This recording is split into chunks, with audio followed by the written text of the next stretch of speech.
بسم اللہ الرحمن الرحیم۔ آج ہم انشاءاللہ تنوین میں سے دو زیر والا سبق پڑھیں گے۔ دیکھیں یہ کتنی زیریں ہیں، ایک اور ایک دو۔ تو اس کو کیا پڑھیں گے؟ حمزہ دو زیر، ان با دو زیر، بن تا دو زیر، تن ثا دو زیر، تن جیم دو زیر، جن حا دو زیر، حن خا دو زیر، خن دال دو زیر، دن ذال دو زیر، زن را دو زیر، رن زا دو زیر، زن سین دو زیر، سن شین دو زیر، شین صا دو زیر، سین ضا دو زیر، ضن طا دو زیر، طن۔ اب یہ بھی اس کے اوپر نقطہ نہیں لگایا تو یہ بھی ہم طا پڑھتے ہیں، ویسے یہاں پہ زوا آنا چاہیے۔ تو زوا دو زیر، طا دو زیر، طن عین دو زیر، عین غین دو زیر، غین فا دو زیر، فن قاف دو زیر، قن کاف دو زیر، کن لام دو زیر، لن میم دو زیر، من نون دو زیر، نن واو دو زیر، ون حمزہ دو زیر، ان ہا دو زیر، ہن۔ تو یہ بھی سارے ہا ہیں۔ ہا دو زیر، ہن ہا دو زیر، ہن ہا دو زیر، ہن ہا دو زیر، یہ مختلف شکلیں ہا کی۔ یا دو زیر، ین حمزہ دو زیر، ان حمزہ زیر نون، ان با دو زیر، بن با زیر نون، بن تا دو زیر، تن تا زیر نون، تن۔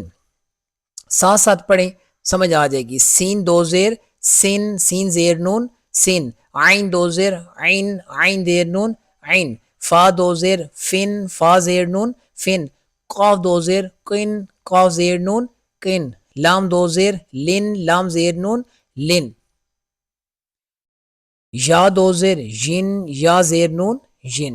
اب اس کی مشق کی طرف آتے ہیں۔ تو نون پیش نو، سین پیش سو، نوسو، کاف دو زیر، کن کیا بن گیا؟ نوسو کن۔ فا زبر وا فاد، لام دو زیر، لن فاد لن، نون زبر فا نف، سین دو زیر، سن نف سن، قاف زبر دال قد، را دو زیر، رن قد رن، شین زبر الف شا، نون دو زیر، نن شا نن، با زبر عین با، دعا دو زیر، دن با دن، عین زبر الف آ، دال دو زیر، دن عادن، یا زبر یا، را دو زیرین، یارن، لام زبر الف لا، حمزہ دو زیر ان، لا ان، لام زبر الف لا، حمزہ دو زیر ان، لا ان، میم زبر ما، یا دو زیر ین، ما ین، فا زبر فا، میم دو زیر من، فا من، کاف زیر کی، لام زبر الف لا، کیلا، با دو زیر بن، کیلا بن، شین زیر شی، قاف زبر الف قا، شی قا، قاف دو زیر کن، شی قا کن، با زیر بی، تا زبر الف تا، بیتا، با زیر بی، بیتا بی، عین دو زیر عین، بیتا بی عین۔ آگے کا لم حین۔ اب ان لفظوں کو دیکھتے ہیں کیونکہ ہم نے زبر زیر پڑھ لیا، اب یہ آسان ہو جائیں گے پڑھنے میں، تو اس کا صرف تلفظ نکالیں۔ کا لم حین، فاکہۃ، حصات، قدر، نفس، نسک، قادر، ناصر، مکین مکین۔ تو یہ دو زہر والا سبق ہمارا مکمل ہوا۔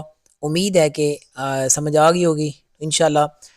جب مکمل یہ جو دو زبر، دو زیر، کھڑی زبر اور الٹی جتنے قواعد ہیں جب پڑھ چکیں گے انشاءاللہ کافی حد تک ہم قرآن پاک ٹھیک طریقے سے پڑھنے کے قابل ہو جائیں گے انشاءاللہ۔ السلام علیکم۔